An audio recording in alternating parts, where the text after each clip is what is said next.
Have you ever seen a 60-foot, 100-ton amphibious dredge try to parallel park on a manicured HOA cul-de-sac? No? Well, let me tell you, it makes a very distinct, soul-shattering crunching sound when those massive steel treads roll over imported Italian cobblestone. It is the sound of thousands of dollars of landscaping budget instantly evaporating. It is, without a doubt, the most beautiful sound in the world. My name is Jack. I live in a flood zone. And when my HOA president decided my emergency sandbags were an eyesore, I didn't just comply with her little rule book. I called in the federal government. We live in Mount Pleasant, South Carolina, specifically in a neighborhood called Pelican Pointe. Now, Mount Pleasant is gorgeous.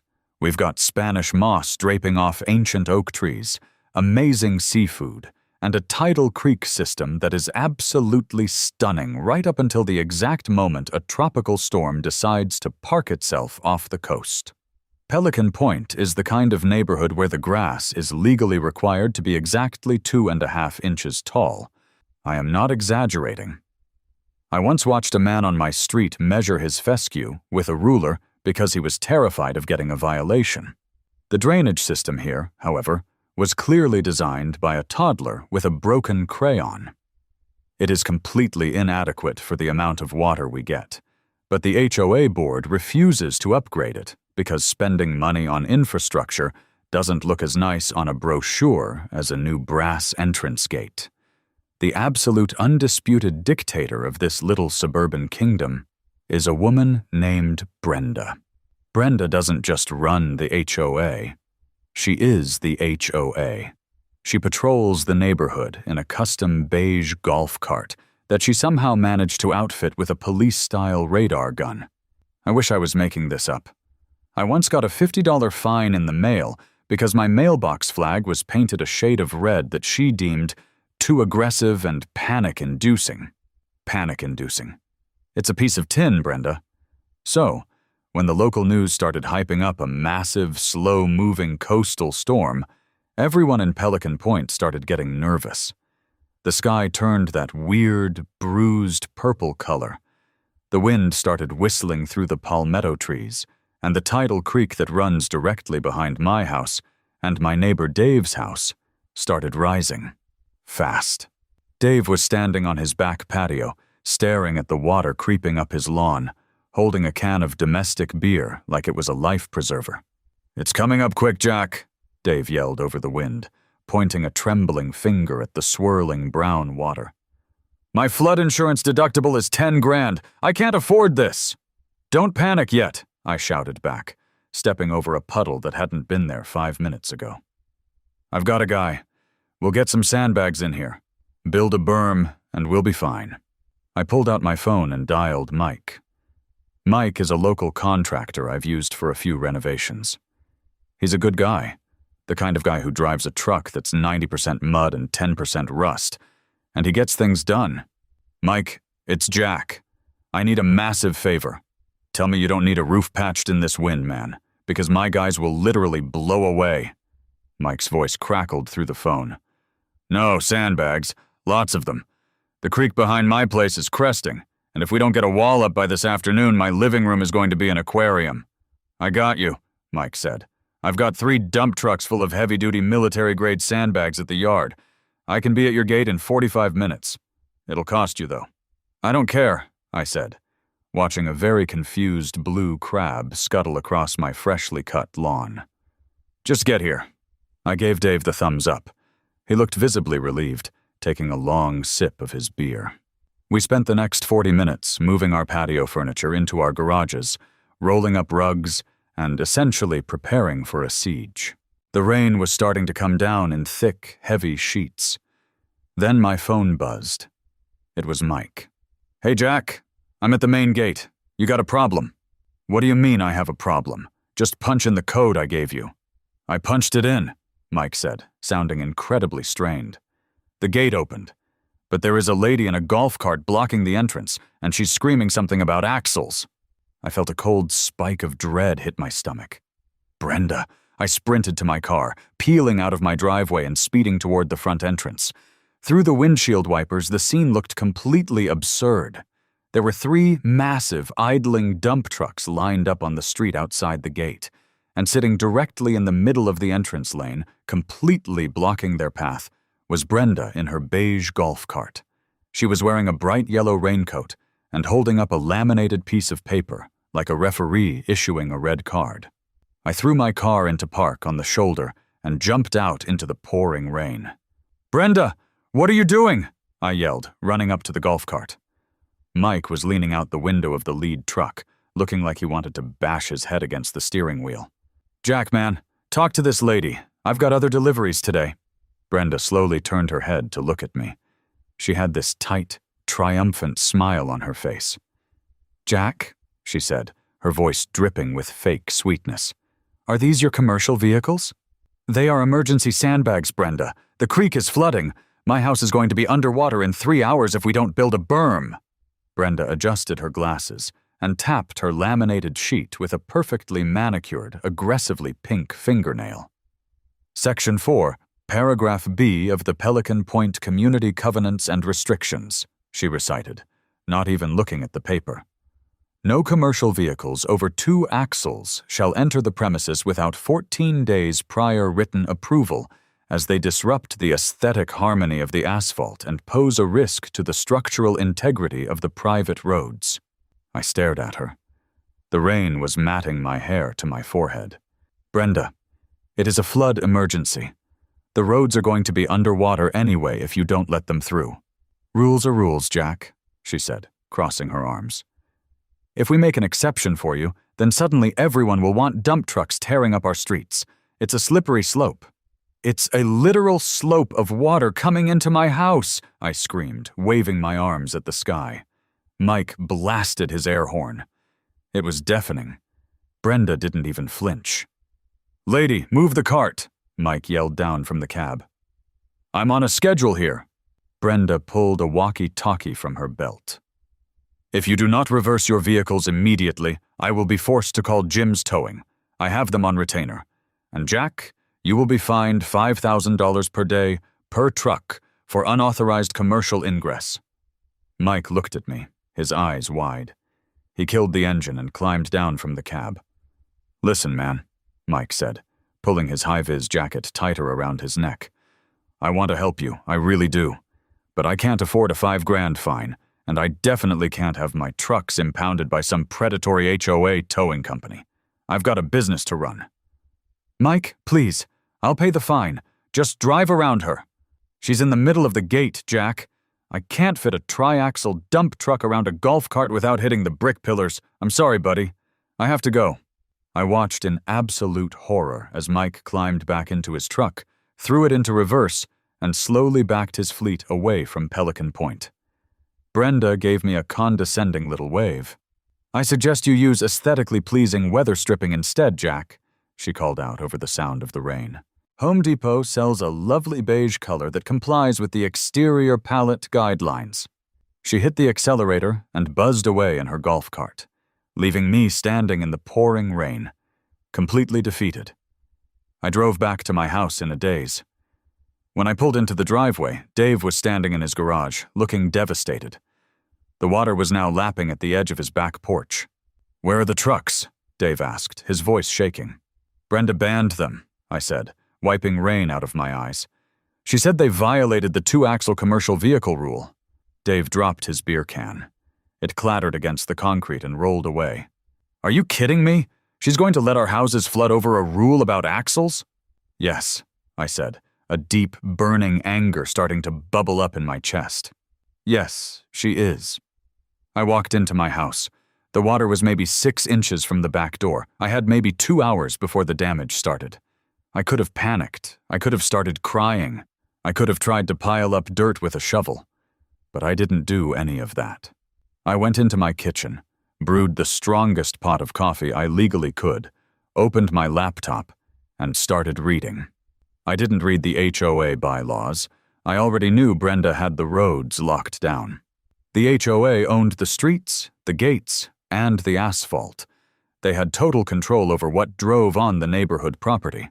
But there was one thing they didn't own: the water. I started digging into federal property laws, specifically looking at tidal creeks in South Carolina, and that's when I hit the absolute jackpot: the Rivers and Harbors Act of 1899. According to the federal government, any waterway that is subject to the ebb and flow of the tide is considered a navigable water of the United States. And who has absolute, unquestionable, ironclad jurisdiction over navigable waters in the United States? The United States Army Corps of Engineers. I started typing frantically, my fingers flying across the keyboard. Pelican Pointe's HOA property lines ended at the high water mark of the creek. The creek itself was federal jurisdiction. Under the Clean Water Act and emergency flood control protocols, federal waterway maintenance and emergency bank stabilization supersede all local and municipal covenants. It's called the Federal Supremacy Clause. It basically means that when the federal government says, "We are doing construction here to stop a flood," your local HOA rulebook instantly becomes toilet paper. Brenda banned trucks from the roads. Fine. I wasn't going to use the roads. I slammed my laptop shut and pulled out my phone. I didn't search for landscapers or sandbag deliveries.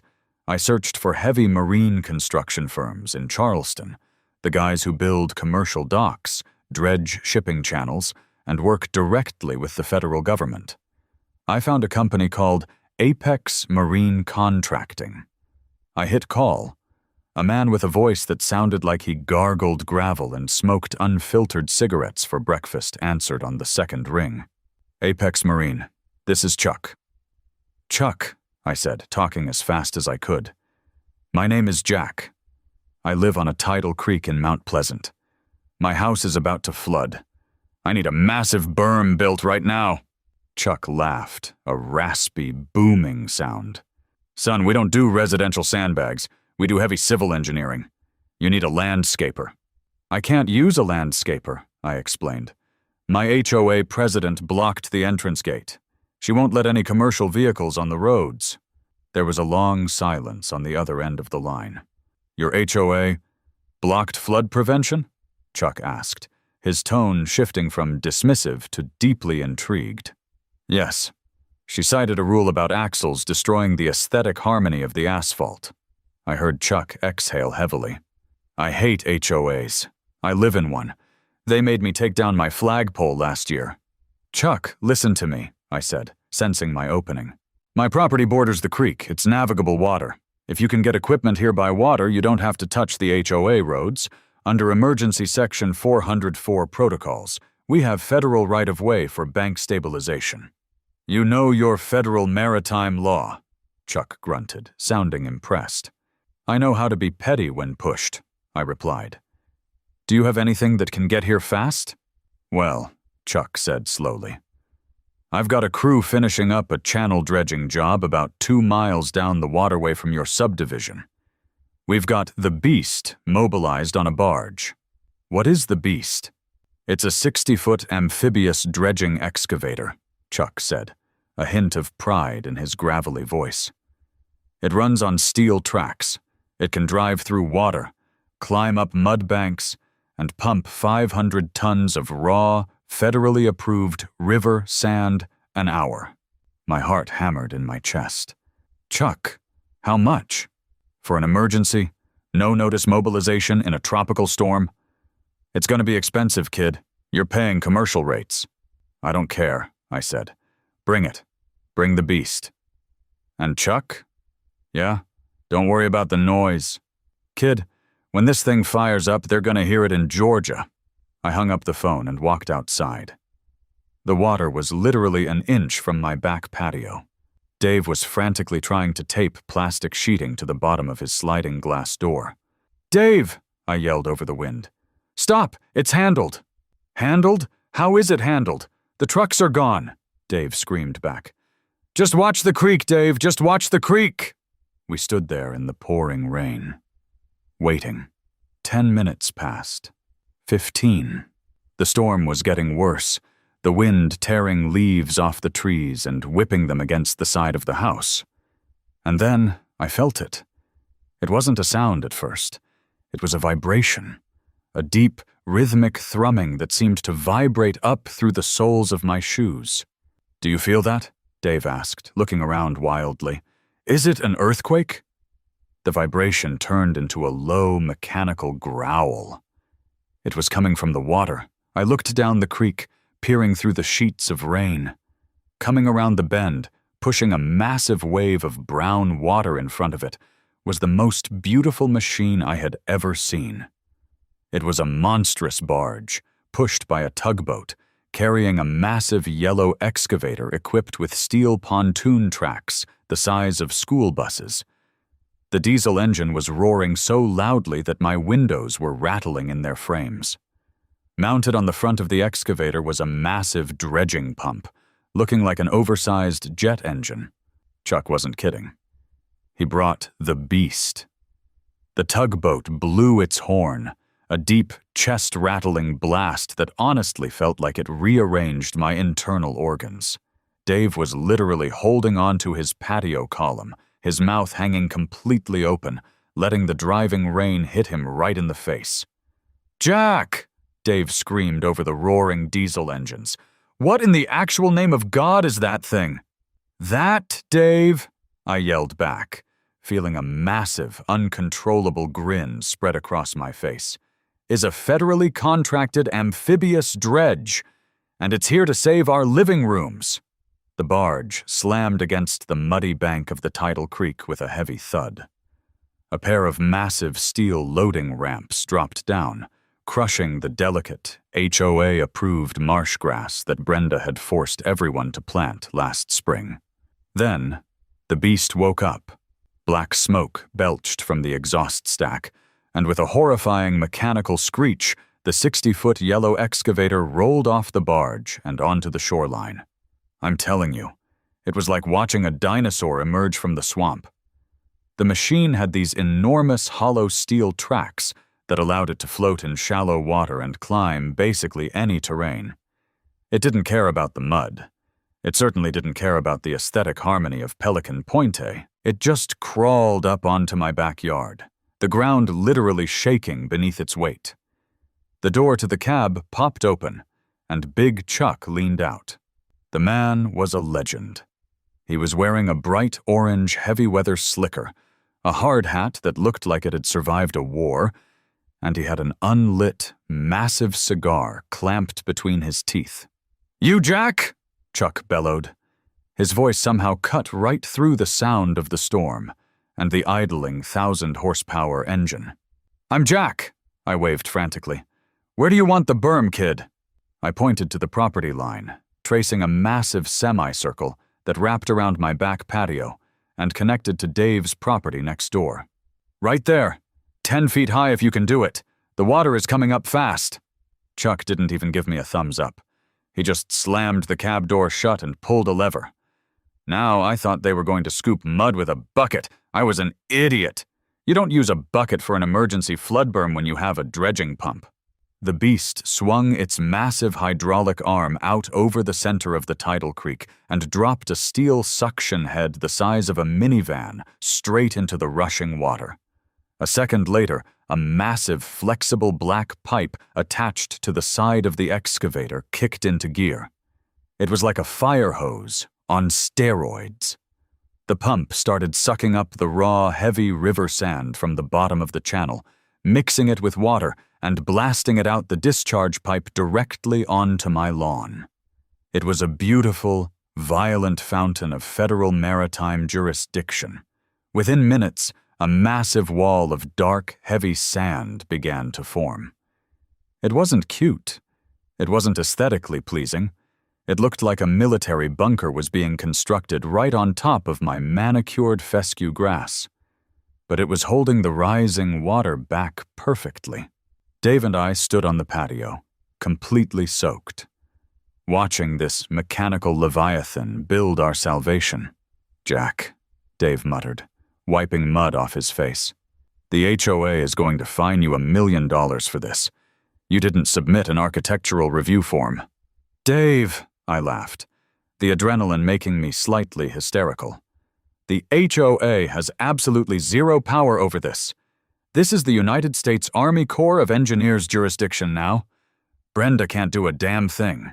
Right on cue, as if summoned by the sheer mention of her name, a flashing yellow strobe light appeared through the sheets of rain. It was Brenda. She had driven her golf cart down the paved walking path that ran between our houses, and she was coming in hot. She slammed on the brakes right at the edge of my property, the golf cart skidding in the mud.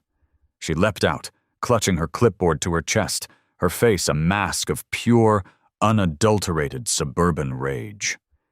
She marched right up to the edge of the newly forming sand berm, sinking up to her ankles in the wet mud, completely ruining her white tennis shoes. She opened her mouth and started screaming. I couldn't hear a single word she was saying. The noise from the beast was absolutely deafening. Brenda realized this quickly. She glared at me, then glared at the excavator. She completely ignored all sense of self-preservation, stomped right up to the side of the machine, and started violently banging on the steel treads with her clipboard. Inside the cab, Big Chuck looked down. He looked mildly annoyed, like a bear whose nap had been interrupted by a very angry squirrel. He hit a button, throttling down the massive diesel engine just enough so we could hear ourselves think. "Hey!" Chuck yelled out the window. "Back away from the heavy machinery, lady. You're in a live federal construction zone." "Turn that thing off right this second!"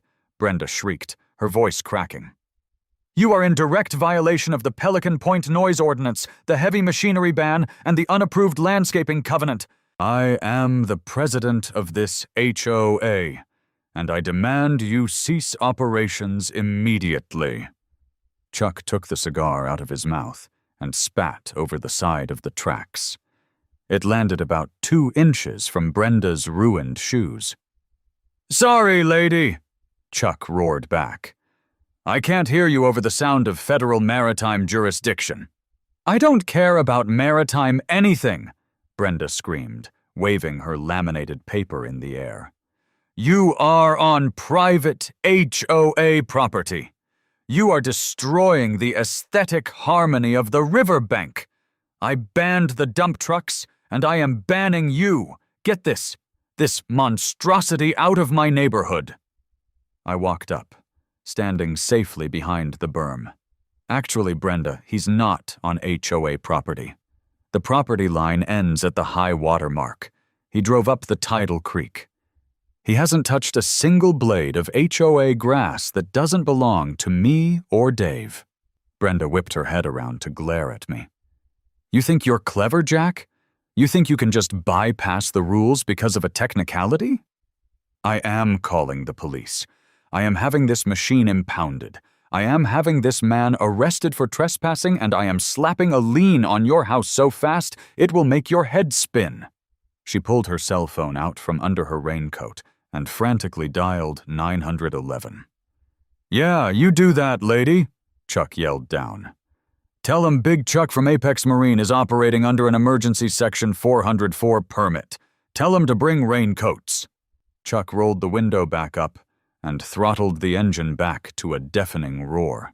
The pump kicked back in, blasting another 50 tons of wet sand onto the wall. The berm was now nearly 6 feet high, a massive, ugly, beautiful barrier against the rising creek. Brenda stood in the rain for another 20 minutes, stubbornly refusing to leave, glaring at the excavator as if she could dismantle it with her mind. The storm was getting much worse now. The wind was howling, snapping tree branches in the distance. The water in the creek was officially over its banks, flooding the walking path behind the other houses on the street. But my yard?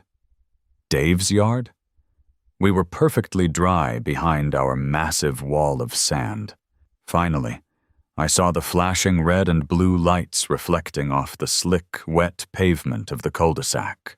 2 Mount Pleasant Police Department SUVs pulled up, parking haphazardly because the street was already starting to take on water from the storm drains Brenda had refused to upgrade. 2 officers stepped out.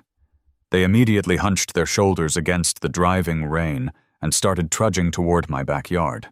You could tell by the looks on their faces that they had been dispatched for a routine suburban noise complaint and were absolutely not expecting to find a scene out of a Michael Bay movie. Brenda practically ran toward them, slipping in the mud and nearly face-planting. "Officers, thank God!" she yelled, pointing dramatically at the beast. "I need you to arrest that man in the machine, and I need you to arrest Jack. They are illegally operating commercial equipment, destroying private property, and violating a direct stop-work order from the Homeowners Association." The older of the 2 cops, a guy with a thick mustache who looked like he had 0 patience left for the day, squinted through the rain at the 60-foot dredge. "Ma'am," the officer shouted over the engine noise, "is that a dredging barge?" "It's a nuisance," Brenda shrieked. "Make them turn it off." I grabbed the waterproof folder I had prepared on my kitchen counter and walked over to the officers. "Afternoon, officers," I said, trying to sound as calm and reasonable as humanly possible while standing in a hurricane. "My name is Jack. I own this property. That machine is operated by Apex Marine Contracting." "Son, what exactly is going on here?" the younger officer asked, looking completely bewildered. "Dispatch said there was a landscaping dispute." "It's not landscaping, officer. It's emergency flood mitigation," I explained, opening the folder. "The HOA president here blocked the front gate and refused to let Sandbag trucks in to protect our homes. The creek is cresting. So I invoked the Rivers and Harbors Act of 1899. I handed the older officer a stack of freshly printed papers. "Under the Clean Water Act, this tidal creek is a navigable water of the United States," I continued, speaking loudly so Brenda could hear every word. "That means it falls under the exclusive jurisdiction of the U.S. Army Corps of Engineers. I secured an emergency Section 404 permit for immediate bank stabilization. That contractor is operating legally under federal authorization." The older cop looked at the paperwork. He looked at the massive seal of the Army Corps of Engineers on the permit. Then he looked at Brenda, who was vibrating with rage. "This is ridiculous!" Brenda snapped. "Our HOA bylaws clearly state—" "Ma'am," the older officer interrupted, his tone instantly shifting from annoyed to deadly serious. "HOA bylaws do not supersede federal maritime law. This is a federal waterway. The federal government has granted him an emergency permit to stabilize this bank."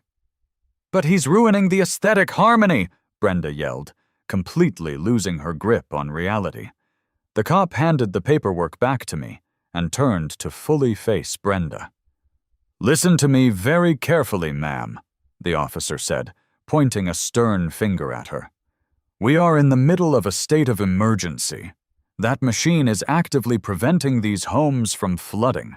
Not only do I have 0 jurisdiction to shut down a federally authorized contractor on navigable waters, but if you attempt to interfere with his operation again, I will personally arrest you for interfering with federal flood control measures. That is a felony. Do you understand me?" Brenda's mouth dropped open. She looked like a fish gasping for air. The smug, dictatorial authority she had wielded over Pelican Pointe for years evaporated in exactly 3 seconds. You can't be serious," she stammered. "I am dead serious," the cop said. "Now get back in your golf cart and go home before you get washed away. The creek is breaching the lower banks." He wasn't lying. I looked past Brenda's golf cart, down the street toward her house at the end of the cul-de-sac. Because Brenda hadn't allowed anyone to bring in sandbags, the water from the creek was now actively flowing across the community walking path and straight into the backyards of the lower elevation homes, including hers.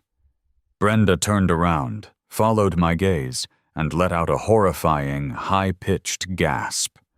The brown, muddy water of the tidal creek was currently engulfing her prize-winning HOA-mandated petunia beds and steadily creeping toward her pristine, aesthetically harmonious garage door.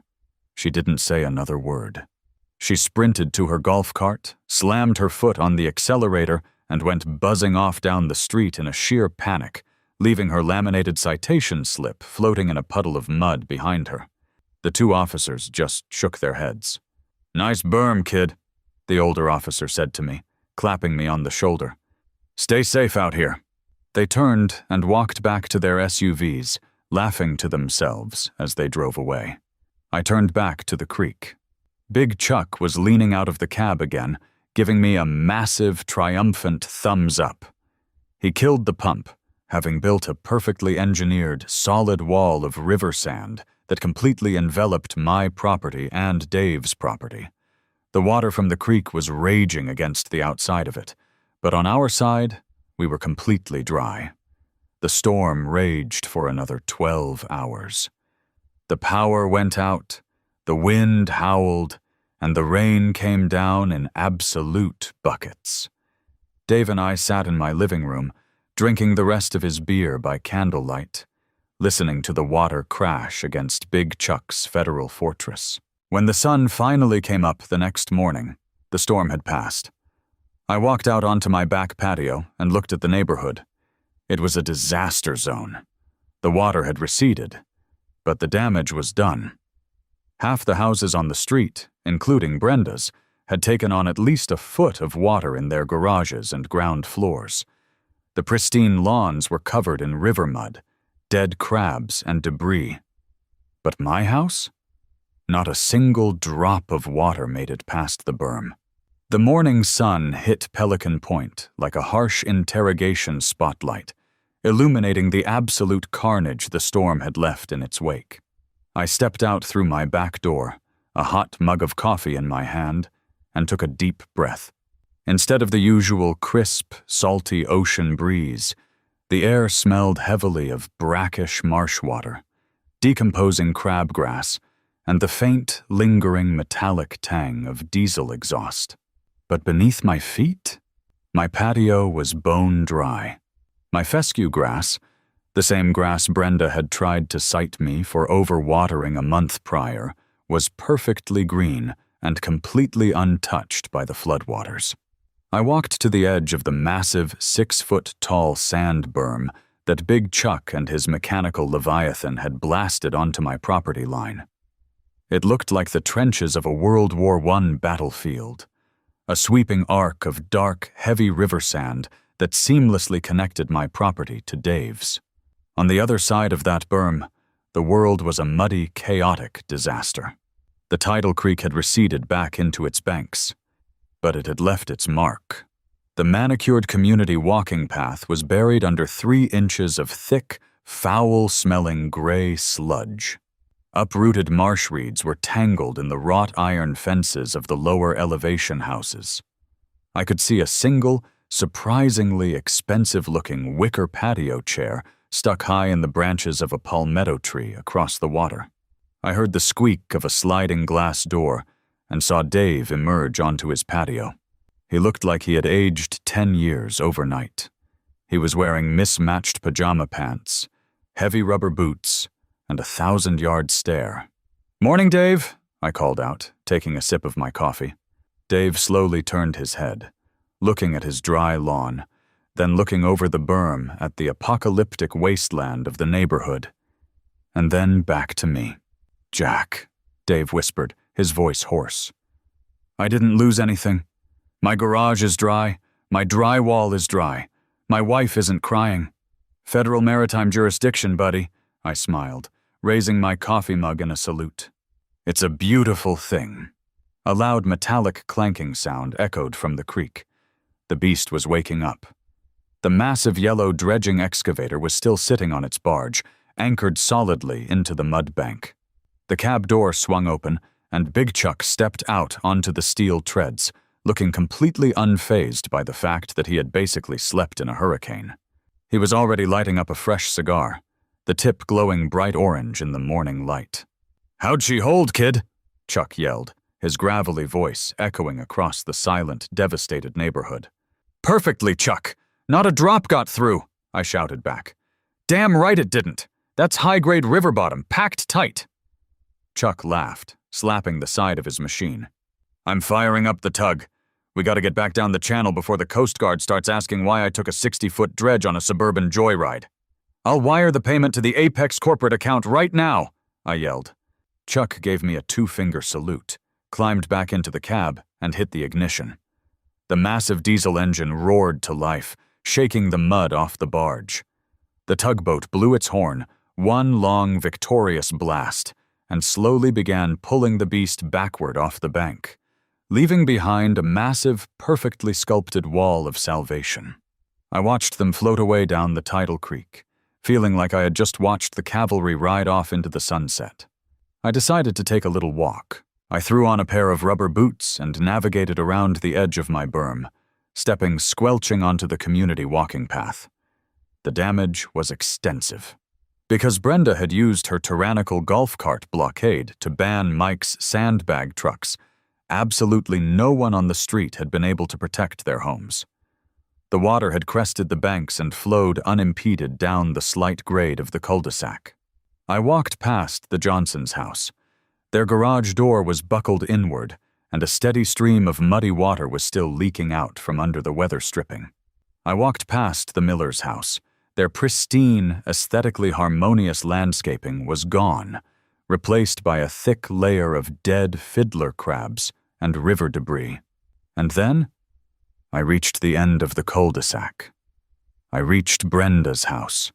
I honestly couldn't help the small, petty smile that crept onto my face. Brenda's property was the lowest point on the street. The creek hadn't just flooded her yard, it had essentially relocated there. Her prize-winning petunia beds were completely washed away, leaving nothing but bare, gouged earth. But the real tragedy, the absolute cherry on top of this malicious compliance sundae, was her driveway. Her garage door was wide open, revealing the horrific aftermath. The water had clearly reached at least 2 feet high inside. Soggy cardboard boxes were disintegrating all over the concrete floor, and sitting right in the middle of it all, covered in a thick layer of gray marsh sludge, was her custom beige HOA patrol golf cart. The radar gun was dangling uselessly from a wire. The plush faux leather seats were ruined. Brenda was standing in her driveway, wearing knee-high rain boots and holding a push broom, looking absolutely devastated. She looked up and saw me standing on the sidewalk. Her eyes narrowed into tiny, furious slits. She dropped the broom, marched down the driveway, and stopped right at the edge of her ruined lawn. "Are you happy, Jack?" she hissed, her voice trembling with rage. "Are you proud of yourself?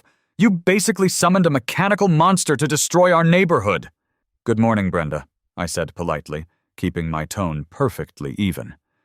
"I see the storm surge was pretty aggressive down at this end of the street. It's a shame those Sandbag trucks couldn't get past the gate. They really would have helped." Her face turned a shade of purple I had previously only seen on bruised eggplants. "Don't you dare patronize me. This is your fault. If you hadn't brought that horrible machine up the creek, the water displacement wouldn't have been so bad. You pushed the floodwaters into my house." I stared at her, genuinely baffled by the sheer mental gymnastics required to reach that conclusion. "Brenda, that's not how water works. That's not how the ocean works. I didn't displace the Atlantic Ocean. I just built a wall you wouldn't let anyone else build." "You violated a dozen covenants, Jack," she screamed, pointing a muddy finger at me. "I don't care what that stupid police officer said about maritime law. You brought unapproved, non-harmonious sand onto Pelican Pointe property. You are going to pay for this. I am going to bill you for the cleanup of this entire street. I am going to put a lien on your house so fast you'll be out on the street by Thanksgiving." "Good luck with that, Brenda," I said, turning around to walk back to my perfectly dry house. "I'd suggest you start sweeping. That mud dries pretty quick in the sun." I thought that would be the end of it. I really did. I figured the sheer devastation of her own property, coupled with the dressing down she received from the Mount Pleasant police, would force Brenda to retreat into her ruined garage and rethink her life choices. I underestimated the sheer, boundless audacity of an HOA Karen scorned. 3 days later, while Dave and I were in the backyard using shovels to slowly start spreading the sand berm out to raise the elevation of our lawns, the mailman arrived.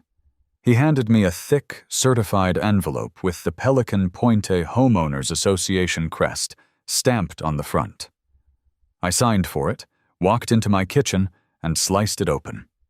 It was a formal citation, printed on heavy, cream-colored cardstock.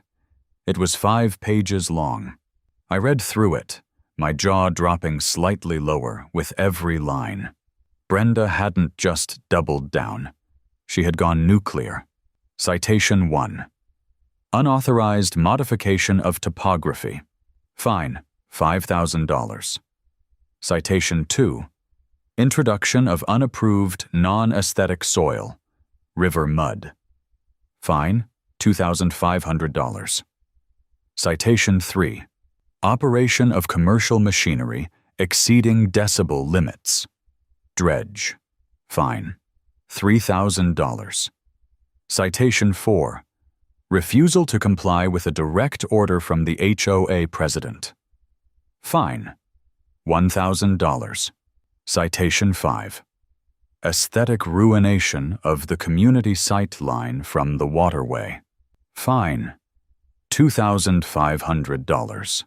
At the very bottom, bolded and underlined, was a demand for immediate payment of $14,000, accompanied by a threat that if the unapproved sand structure was not removed within 48 hours, the HOA would hire a private contractor to remove it at my expense, followed by the immediate filing of a property lien. I didn't get mad. I didn't yell. I just started laughing. It was a deep belly laugh that echoed through my empty kitchen. I picked up my phone and called Dave. "Hey, get over here. You need to see this." Dave walked through the back door a minute later, wiping sweat from his forehead. I handed him the citation. He read it, his eyes widening. "Jack, this is 14 grand. She's actually trying to bankrupt you for saving our houses." "She thinks she can," I corrected him. "She thinks the HOA rulebook is the highest law in the land. She's operating under the delusion that her little fiefdom can overrule the federal government." "So what are we going to do?" Dave asked, looking nervous. "Do we have to take the sand down? My wife is going to kill me if we have to pay to haul all that away." "Dave, we aren't paying a dime. We aren't hauling anything. I'm going to go see a guy." That afternoon, I drove across the Arthur Ravenel Jr. Bridge into downtown Charleston.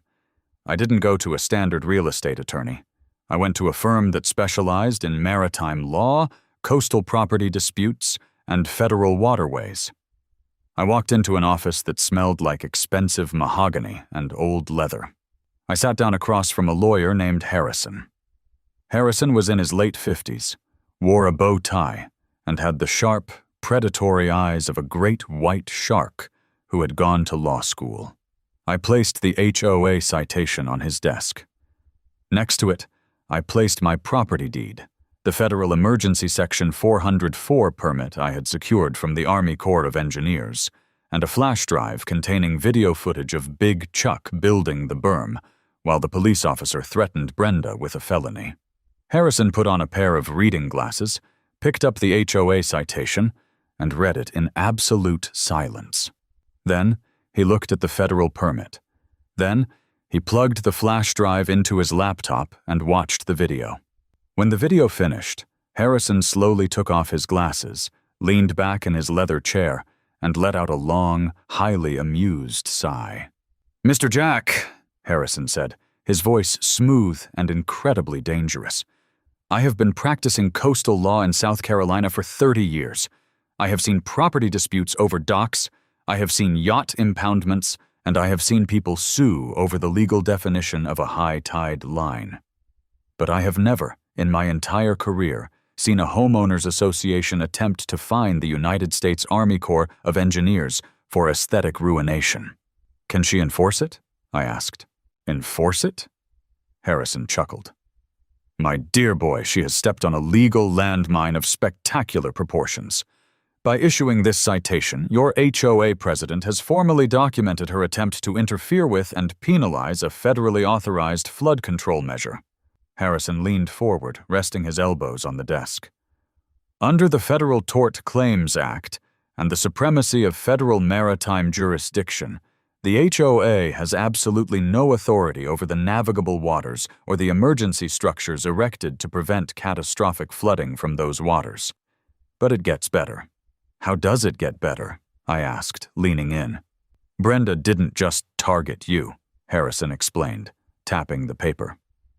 She banned the initial Sandbag trucks, correct? The ones you tried to bring in legally via the road? Yes. She blocked the gate. And as a direct result of her blockade, the rest of the neighborhood flooded? Exactly. Harrison smiled. It was a terrifying smile. Then she is in breach of her fiduciary duty to the homeowners. She actively prevented residents from securing their property during a declared state of emergency. That opens the HOA board, and Brenda personally, to massive liability from every single homeowner who sustained water damage. So what's our move? We don't play defense, Jack, Harrison said, pulling a yellow legal pad toward him and uncapping a gold fountain pen. We drop an anvil on her head.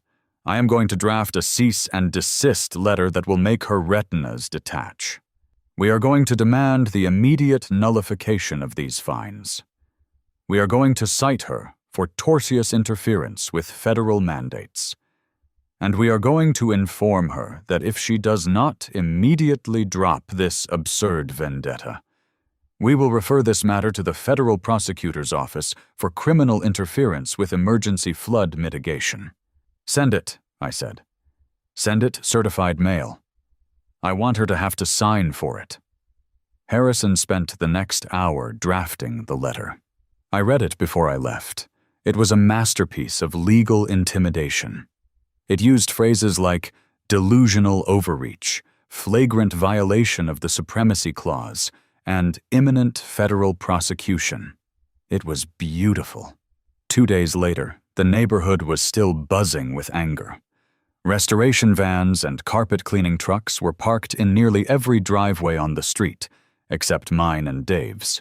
The hum of industrial dehumidifiers was the new soundtrack of Pelican Pointe. That evening, an emergency mandatory HOA town hall meeting was called. It was held in the community clubhouse, a building that ironically smelled heavily of mildew because the roof had leaked during the storm. Dave and I walked in and took seats in the back row. The room was packed.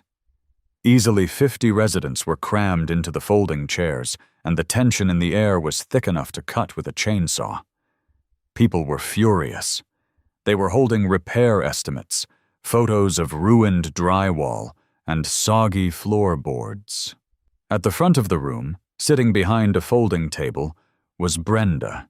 She looked exhausted, her hair slightly frazzled, but she was still clinging to her gavel like it was the Excalibur of suburbia. 2 other board members sat next to her, looking like they would rather be anywhere else on Earth. Brenda banged the gavel. It sounded weak. "Call this emergency meeting to order," Brenda said, her voice amplified by a cheap microphone. "We are here to discuss the unprecedented storm damage and the special assessment we will need to levy on all residents to repair the community landscaping and walking paths." The room erupted. "Special assessment?" yelled Mr. Miller from the 3rd row. "I just paid 10 grand to rip out my downstairs carpet. You want me to pay for the community petunias?" Brenda banged the gavel again, harder this time. "Order, please. We all suffered damage. My own garage was flooded. But we must maintain the aesthetic standards of Pelican Pointe. Furthermore, we must address the rogue actions of certain residents who bypassed HOA protocols and illegally altered the shoreline." She glared directly at me. The entire room turned to look at the back row. "Jack," Brenda sneered into the microphone. Has your illegal sand wall been removed yet? The board expects payment of your $14,000 in fines by Friday, or we are filing a lien. The room went dead silent. People looked shocked. I stood up slowly. I didn't have a microphone, but I didn't need one.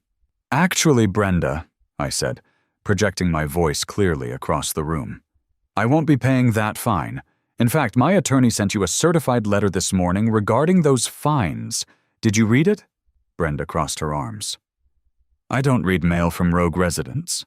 The fines stand.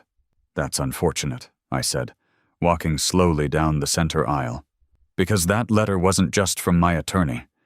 It included a formal notice regarding federal maritime law. You see, everyone, Brenda tried to fine me for utilizing a federally authorized contractor under an Army Corps of Engineers permit to stop my house from flooding. I turned to the crowd. But that's not the important part. The important part is why I had to call the federal dredge in the first place. I stopped in front of the folding table and looked out at the angry, tired faces of my neighbors. How many of you tried to get sandbags before the storm? I asked. A dozen hands went up. And how many of you were told by your contractors that they couldn't deliver because the front gate was blocked? A low murmur rippled through the crowd. Mr. Miller stood up. My guy said a crazy lady in a golf cart threatened to impound his truck. He turned around and left. That crazy lady, I said, pointing directly at Brenda, was our HOA president. I had 3 dump trucks full of sandbags at the gate, 5 hours before the storm hit.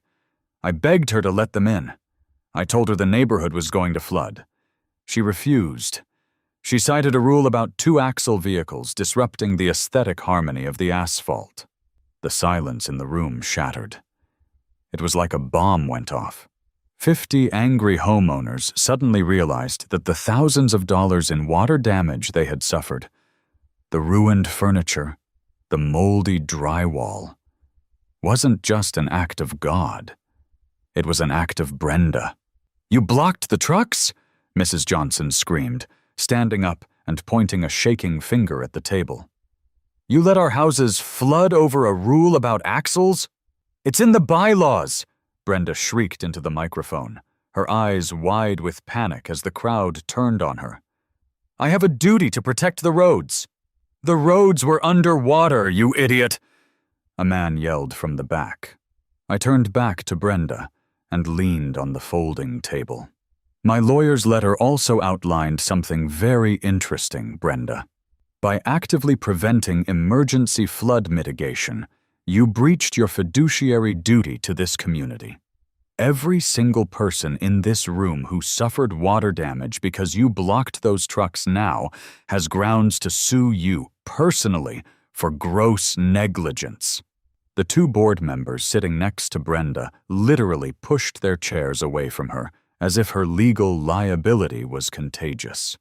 You have no proof, Brenda stammered, gripping the gavel so hard her knuckles were white.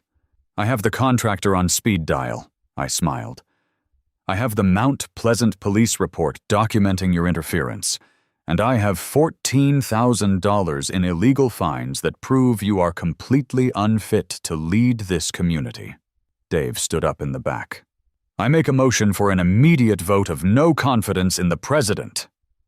I second, yelled Mr. Miller. Third. Fourth. The room was in total uproar. People were chanting for her removal. Brenda was frantically banging her gavel, but nobody was listening. It was the sound of a dictatorship collapsing in real time. You can't do this! Brenda screamed over the noise, tears of frustration streaming down her face. I built this neighborhood. I maintained the harmony. The only thing you maintained, Brenda, I said quietly, leaning in so only she could hear me, was your own ego. And the federal government doesn't care about your ego. The vote wasn't even close. It was unanimous. Right there, in a mildew-smelling clubhouse on a Tuesday night, Brenda was stripped of her presidency, her title, and her precious golf cart authority. The new interim board immediately voted to completely nullify my fines and formally approved my sand berm as a permanent necessary coastal defense structure. I didn't even have to move the sand. I just planted some nice, aesthetically pleasing sea oats on top of it. As for Brenda, the threat of massive coordinated lawsuits from half the neighborhood was enough to finally break her spirit. She put her house on the market 2 weeks later. She tried to list it above market value, but unfortunately, the disclosure forms regarding the severe, preventable flood damage she had suffered tanked the appraisal. She sold at a loss and moved to a condo complex in Florida, where I can only assume she is currently terrorizing people over the shade of their pool towels. I kept the berm. Dave and I split the cost of putting a nice wooden boardwalk over it. Every evening, we sit on that boardwalk, drink a cold beer, and watch the tidal creek flow by, completely secure in the knowledge that no matter how high the water gets, or how crazy the local authority figures become, there is always a bigger fish.